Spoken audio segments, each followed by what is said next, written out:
Hello, Mailley. Good morning. Good morning. I would like to introduce to myself. I am Chico Chico. I am the event specialist for Inclusion Winnipeg. I will pass to you presenting your story about your history and your documentation project. Please share us so that we will put it on YouTube.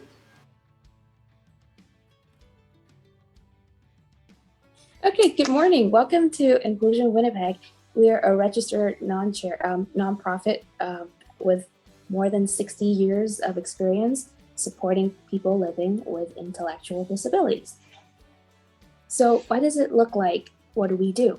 So, we strive to enhance the lives of people living with intellectual disabilities by supporting them whenever they come to us for information or advocacy, as well as trying to fight to advance their human rights legislatively and to build a more inclusive community for everyone of all levels of abilities. So first off, I want to go over the evolution of our name because it really reflects the climate of the time as well as our focus in what we do.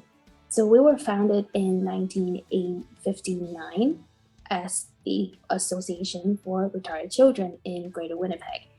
And the language is outdated, but it is a core part of our history. And in 1967, we changed our name into the Winnipeg branch of Canadian Association for the Mentally Retarded. And then in the 80s, when language really became a core change in belief, we changed our name to Association for Community Living Winnipeg in 1986. And then the latest name change was in 2017, where we changed our name into Inclusion Winnipeg to reflect our direction with Inclusion Canada. So I will walk you through the decades of our history. So we're starting with the 50s. We started as a parents group, first and foremost. In 1951, 6 parents with children living in Manitoba School, which is now called Manitoba Developmental Center, or MDC for short. These parents came together to set up a connection or a group that works in tandem with the institutions that existed in Manitoba, such as Saint Armand, Manitoba School, and Broadway School, to fundraise and to donate and better the lives of their children living inside these institutions. So we raised our funds by putting up forget-me-not tea parties, Christmas card sale. We had a booth at the Red River X, and with any members that we recruited, we would annually put out appeals for them for membership fees. So we actually started to move even beyond donations, such as toys and radio and equipment, but we actually started to put on day classes or special ed classes, because back then, parents with children living with intellectual disabilities only had 2 choices. They could either put their children in institutions, or they could take care of them 24/7 at home. So the day classes provided a respite for these parents who had their children living at home with them. So the first day classes we put up in 1953, and we ran them out of rented venues such as community clubs or churches.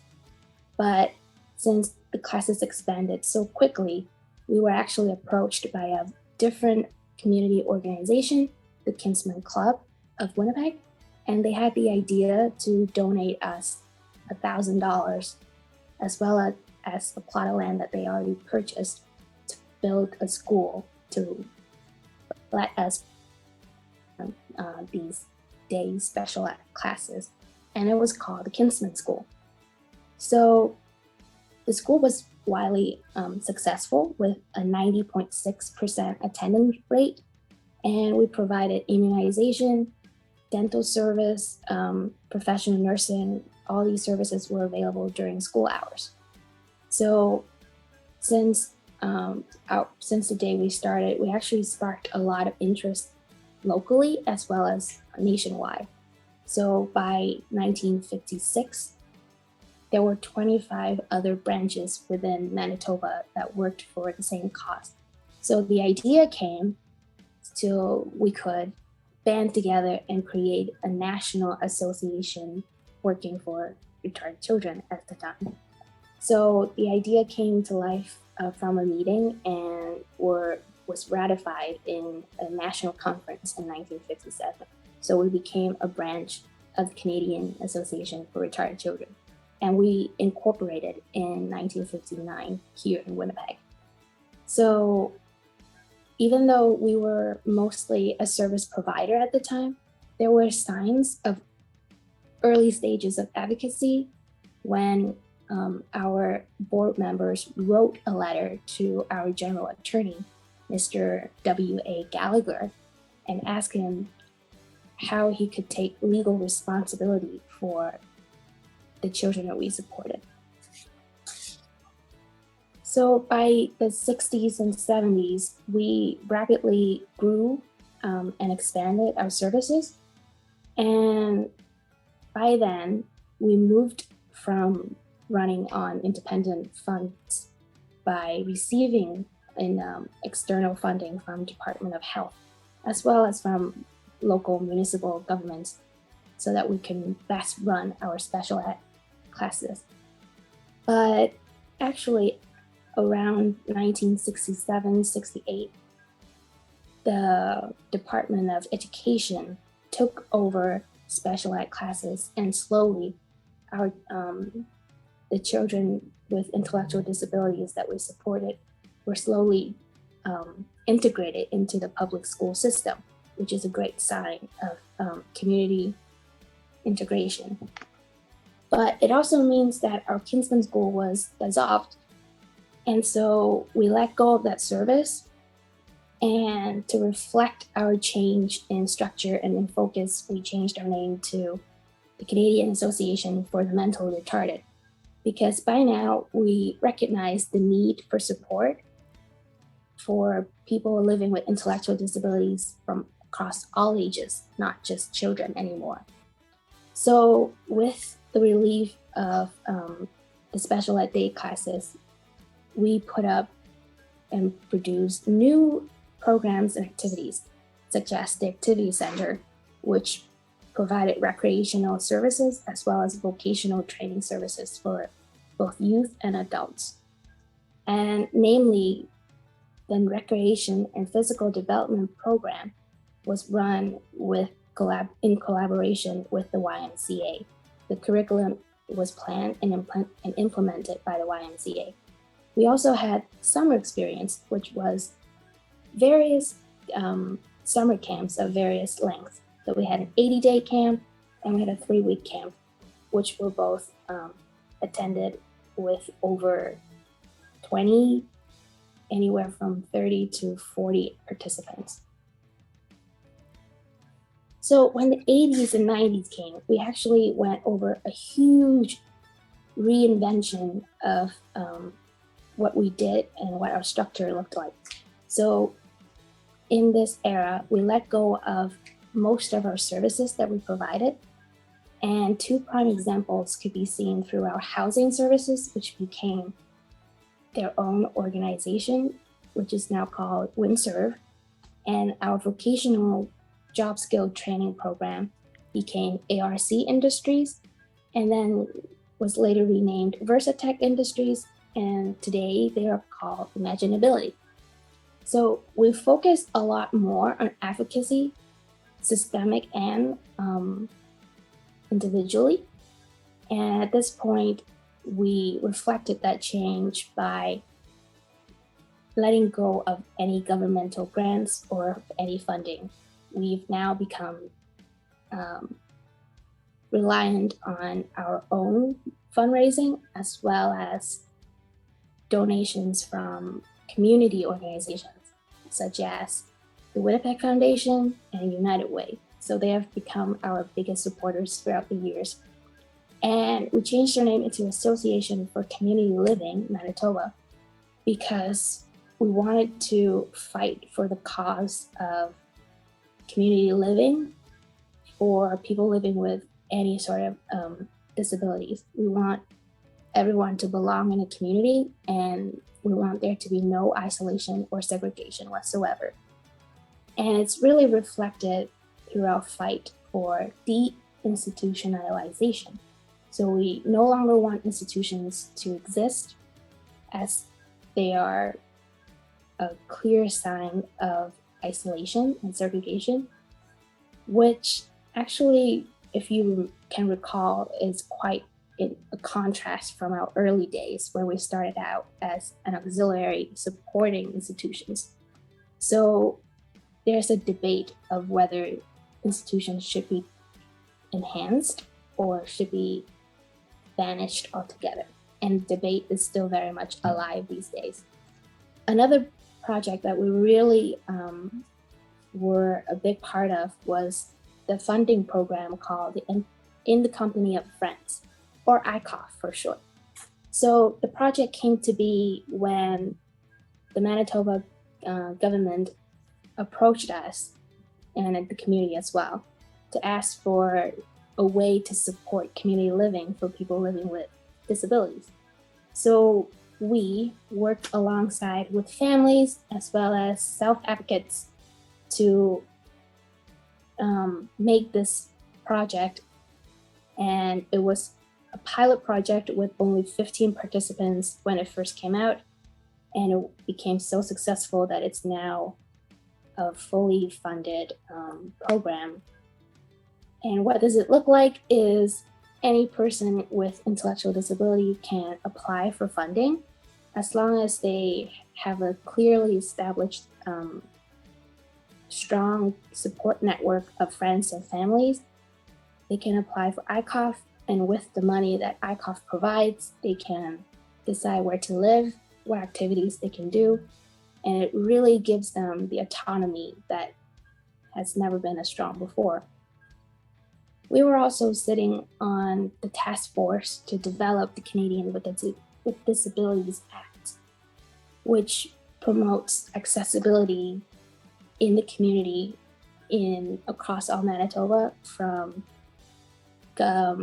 public space access to the way education is run. It's very deeply ingrained. As well as we were also on the task force to review the Vulnerable Persons Act, or the VPA, every 5 years. So the Vulnerable Persons Act came to law in 1996, and it was also a big step in intellectual disabilities rights, as for the first time, people living with intellectual disabilities have the power to make their own decision. Prior to this act, all decisions on where they could live, what they could do, were made by other people, assuming what is best for them. So to this day, we work hard to hold up the integrity of this act, because it's a big step in disabilities rights. And to reflect our focus in community living, we were actually a part of the group that came up with the idea for Prairie Housing Co-op. It started as an idea by our executive director at the time in 1982, Mr. David Weatherow, as well as his wife, I believe, Faye Weatherow. And they built the Prairie Housing Co-op along with help from self-advocates and families. And it was so successful that it spawned the Lavinier Co-op for people with both mental and physical disabilities, where they can live among their friends and families and the community. So from the 2000s and now, our structure looks very similar to what we had started in the 80s and 90s. We still very much are heavily focused in advocacy and support rather than being a service provider, at least in Winnipeg. And we are a part of Inclusion Canada, which is actually a part of Inclusion International as a part of the Inclusion Global Movement. And we really reflect this by changing our name from Association for Community Living to Inclusion Canada and Inclusion Winnipeg, to raise the notion that the presence in the community for people living with intellectual disabilities isn't enough. We want to make the communities themselves become more inclusive to everyone of all levels of abilities. And we're also a part of Children's Coalition, which is a member of Barrier Free Manitoba, which did a lot of work for the Canadians with Disabilities Act. In Winnipeg locally, we're also a part of the Vulnerable Person Safety Network in collaboration with the Department of Family Services, our provincial partner, and the federal government. So as I mentioned, the breadth of our work is still very much advocacy, be it on a local and case-by-case basis or a systemic basis where we are fighting for legislative change, as well as making sure the voices of the people we support are being heard on a lawmaking level. We're also a resource center of information as well as referrals to other agencies and organizations on topics such as employment, housing, education. Anyone who is seeking for information and support can come to us. And we also run some programs and workshops and projects, which I will go over very shortly. So some programs that we are currently providing are Ready, Willing, and Able, which is run by my colleague, Ms. Claudia Gass. And it works to not only connect people that we support with employers, but also to prepare employers to become more confident in hiring employees with intellectual disabilities. So the breadth of what she does is to help people seek employment, maintain employment, as well as building confidence for employers and employees. We're also currently providing art classes, drama classes, and a book club. But much like the pattern of our history, we will soon let these services become their own organizations. So we will transfer these duties to a different organization specialized in art. Some projects and special events that we have right now are also the Building Blocks app, which is aimed to provide support and navigation for employees with intellectual disabilities in maintaining their employment, such as helping them navigate communication with the employer and maintaining deadlines and day-to-day tasks. So it's a project in progress, but it's going to really come into play in our virtually reliant era. And I want to mention Fall for Fashion because it is our biggest fundraiser annually, and it's a big project that everyone is involved in here at the workplace. It started in 2006 was our first Fall for Fashion. And back then it started as a special luncheon where ladies can come, or anyone can come in and watch a fashion show, as well as hearing speeches from keynote speakers and then have a lunch together. But ever since 2018, we actually started to make Fall for Fashion a dinner gala rather than a luncheon. And for the past 1 or 2 years, we've actually moved Fall for Fashion to this virtual stage to adapt with the pandemic circumstances. So this year will be our 15th Fall for Fashion, and it is one of the most exciting projects that we have. So like I mentioned, the breadth of what we do as an organization is advocacy and support. It can be on an individual level where adults or self-advocates can come see us and ask for help with employment, housing, education, or any problem whatsoever, as well as their family members. And we can provide as much support for them as we can, or refer them to the right agencies that can support them further. As well as this systemic advocacy is where Janet Forbes, my mentor and our executive director, is mostly involved in. She does work to advance the human rights of the people we support, and it can look like putting up presentations at government hearings, or it can look like maintaining connections with our partners and people with other organizations fighting for the same cause all across the province or even the country. And another way that we are a support center is by providing workshops, which is mainly, it falls under the jurisdiction of Mr. James Kelm, who is our advocacy coordinator. He also is in charge of workshops for parents seeking for information on how best to support their children who might be growing up and aging out of child welfare system, or how to best prepare their children for the future.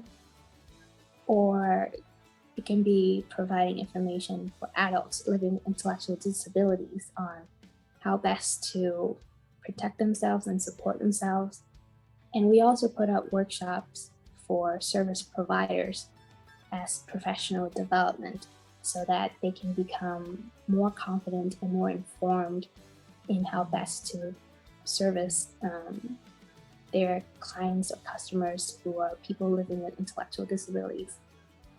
So that concludes my presentation on what we do at Inclusion Winnipeg, as well as what we believe in.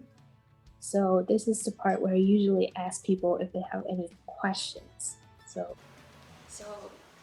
that concludes my presentation on what we do at Inclusion Winnipeg, as well as what we believe in.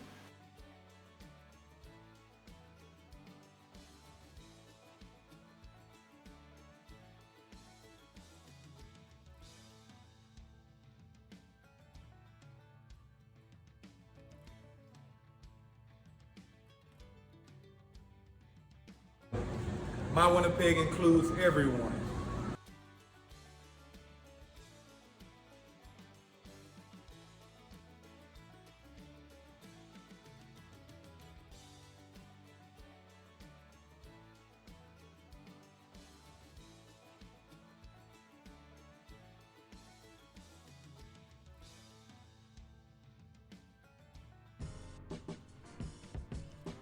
Did you know February is Inclusive Education Month?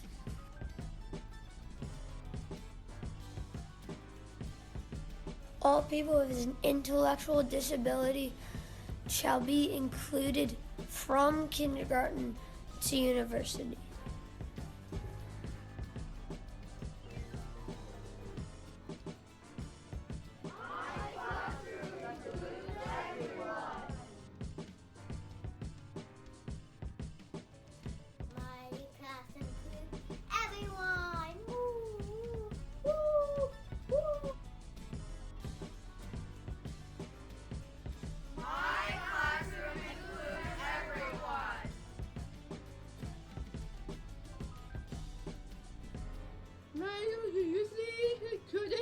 Right.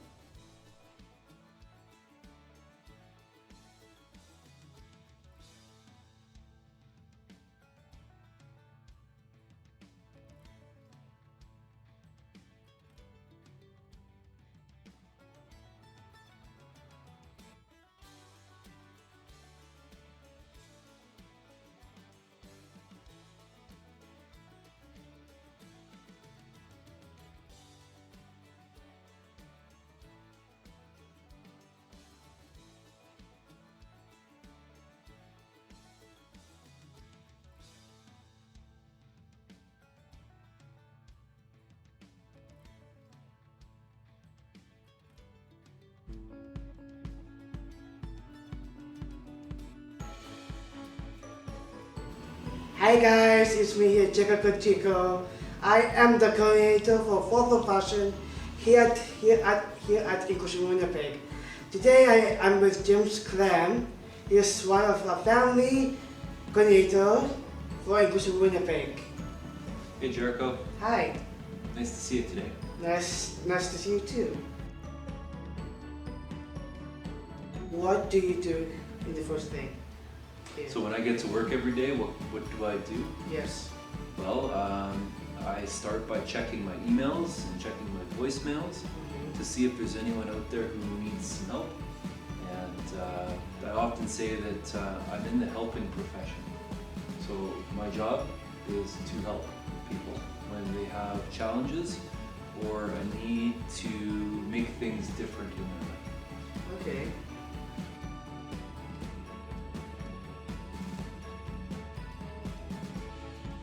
So you are the coordinator for Fall for Fashion. Yes, I do. And I bet you there's a lot of things you do for that job. Yes. What kind of things do you do? I do like taking videos, taking pictures to all the wonderful modelings. I always helping with events.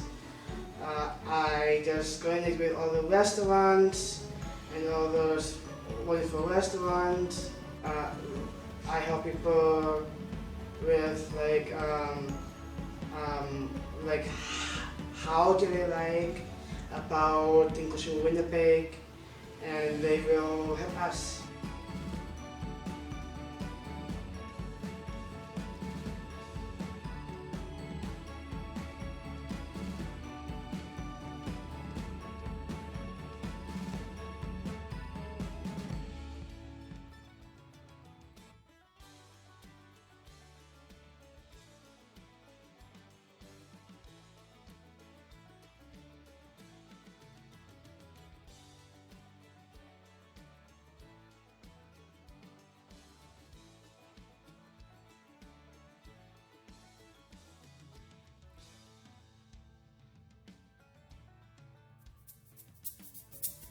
My Winnipeg includes everyone.